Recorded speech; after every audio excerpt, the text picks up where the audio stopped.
মূলত আমি এটা ভুলে যাওয়ার ট্রাই করতেছি এবং কি ভুলেই থাকতে পারি। যেরকম আমাদের উদ্যোগ বা উদ্দেশ্য ছিল এরকম যে হয়তো মরবো নয়তো বিজয় নিয়ে করে কি, বাট আমরা মারা যাইনি, আমরা একটু বেঁচে আছি।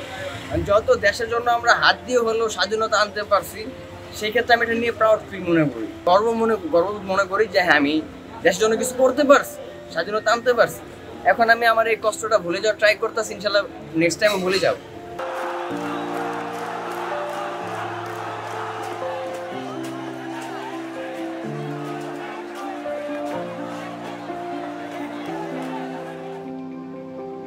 বৈষম্য বিরোধী ছাত্র আন্দোলনকে কেন্দ্র করে প্রতিনিয়ত ছাত্রবাহিনীর সাথে ছিলাম। মূলত আপনার আন্দোলনের ক্ষেত্রে আমাদের মার্কেট অফ ছিল, সেই কারণে আমি যুক্ত থাকতে পেরেছিলাম।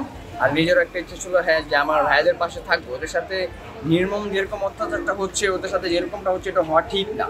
ওরাও যেরকম সাধারণ জনগণ, আমরা সাধারণ জনগণ, প্লাস আমি একটা সময় ছাত্র ছিলাম, ছাত্ররা হচ্ছে আমার ভাই, ওদের পাশে থাকাটা জরুরি। তো সেক্ষেত্রে আমি ওদের পাশে সবসময় ছিলাম।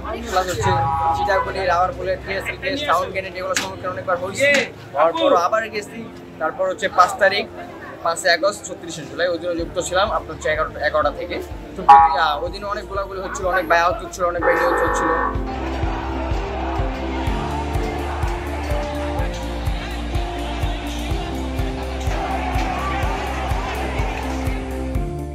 থেকে তো সেক্ষেত্রে আমি দেখতে পারছি যে ওরা AK-47 দিয়ে গুলি করতেছে। তো ওদের ওইখান থেকে একটা AK-47 একটা গুলি সবার ডানাতে লাগার পর আমি আমার শুরু থেকে স্ট্রং, নিজের এনার্জি দিয়ে ধরে রিক্সা খুঁজতেছিলাম যাওয়ার জন্য। তারপর আমার একটা ফ্রেন্ড ছিল, আমাকে সাথে এসে হেল্প করে। একটা বাইকগুলো ভাইয়া আসে, এসে আমাকে বাইকে করে নিয়ে যায় একটা মেডিকেল। ওখানে প্রায় আধা ঘন্টা ট্রিটমেন্ট হচ্ছে, আমার ব্লাড টপ হয়। তাহলে দেখেন আমাদের দ্বারা সম্ভব না, আপনার মৃত্যু পঙ্গুতে চলে যান, দেখেন ওখানে প্লাস্টিক সার্জের মাধ্যমে কিছু হয় কিনা। তারপর এক পর্যায়ে আমি মৃত্যু পঙ্গুতে চলে আসি, আমাকে নিয়ে আসে।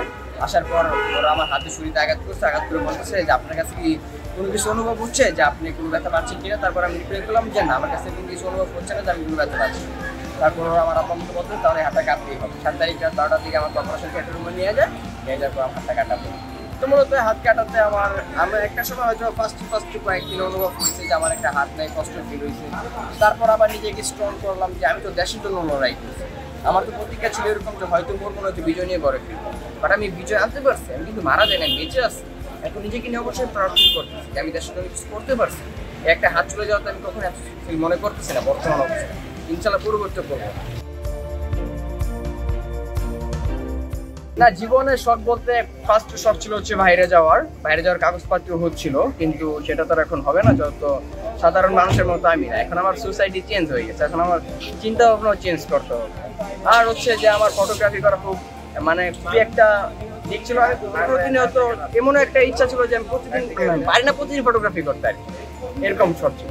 বাট এখন হয়তো বা সবকিছু ভিন্ন হয়ে যেতে হবে ধীরে ধীরে আর কি, স্বাভাবিক। এখন যত সোসাইটি ভিন্ন হয়ে গেছে, এখন আমার সব দিক দিয়ে ভিন্ন করতে হবে।